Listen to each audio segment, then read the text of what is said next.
பெற்றோர்கள் இப்போது இந்த பிள்ளை என்ன இல்ல ஒழுக்கமாக இல்லை, இந்த பிள்ளைகளுக்கு மரியாதை தாரான் இல்லை, இந்த பிள்ளை சொல்ற சொல் கேட்கான் இல்லை என்று சொல்லி நாம செல்லுறவாக இருந்தால் நாம வர்ற மிஸ்டேக், பெற்றோர்களாக இருக்கக்கூடிய நாம அடிப்படையில வர்ற மிஸ்டேக்கால தான் நம்முடைய பிள்ளைகள் என்ன செய்து ஒழுக்கம் இல்லாம நமக்கு மரியாதை தராம ஜங்ஷன்ல நின்றுட்டு பாப்பாவை கண்டா அங்கே விரும்பிட்டு போனதுக்கு மிக முக்கிய காரணம் நம்முடைய பெற்றோர்கள். நம்முடைய பிள்ளைகளுக்கு நம்ம அடிப்படையில என்ன செய்யணும், மார்க்கத்தை கொடுக்கணும்.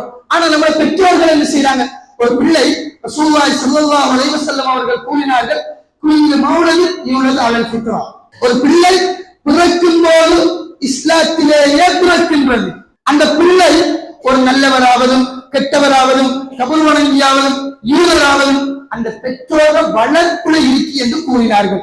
ஏராளமான பிள்ளைகள் நம்ம பார்க்க பாப்பாக்கு துவா செய்யக்கூடிய ஏராளமான பிள்ளைகள் இருக்கு. பாப்பா பள்ளிக்கு வரத்துக்கு மேல் பிள்ளை பள்ளிக்கு வர பிள்ளைகள் இருக்கு.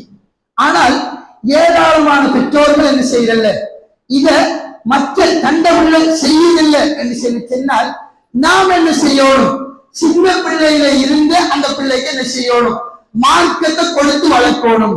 ஆனா நாம் என்ன செய்யறோம், நம்முடைய பெற்றோர்களுக்கு என்ன ஆசை தெரியுமா, எந்த பிள்ளை முதலாம் ஆண்டு நல்லா டான்ஸ் அடிக்கணும், நர்சரியில நல்ல பங்கன் செய்யணும், அதெல்லாம் எடுத்து என்ன செய்யணும், வீடியோ எடுக்கணும், நல்லா பாட்டு படிக்குதா, சினிமா பாட்டு, நல்லா சிங்கள பாட்டு படிக்குதா, நல்லா இங்கிலீஷ் பாட்டு படிக்குதா, அதை எடுத்து என்ன செய்யறேன், நாம பேஸ்புக்ல போடுறேன், வாட்ஸ்அப்ல போடுறேன், இதெல்லாம் செஞ்சு போட்டு நல்லா உடுப்புகள் என்ன செய்யற, கொஞ்சம் பெருக்குதான் அந்த பிள்ளை ஒரு பொம்பளை பிள்ளைன்னு சொல்லி நாம என்ன செய்யல, இப்பானே பிள்ளைக்கு 5ஆம் வகுப்பு டிஷர்ட்டை போடட்டும், இப்பானே அவன் 6ஆம் வகுப்பு உங்களுக்கு கலிசனை போடட்டும், பொம்பளை பிள்ளை பக்கத்தை ஊட்டி வளர்க்கிறல்ல, பிறகு பிள்ளை வந்து எனக்கு டிஷர்ட் வாங்கிட்டாங்க, பெரிய பிள்ளையானது பிறகு டிஷர்ட் தான் போடுவேன், அபாய் போட மாட்டேன்னு சொன்னா வந்து கம்ப்ளைண்ட் பண்றேன். பாருங்களேன், எங்களோட பிள்ளை அபாய் வேணாண்டு செல்லுது, திருத்திருந்தா நாம திருத்திருந்தா அந்த பிள்ளை என்ன செஞ்சிருக்கும், அபாயிலே வளர்க்கப்பட்டிருக்கும்.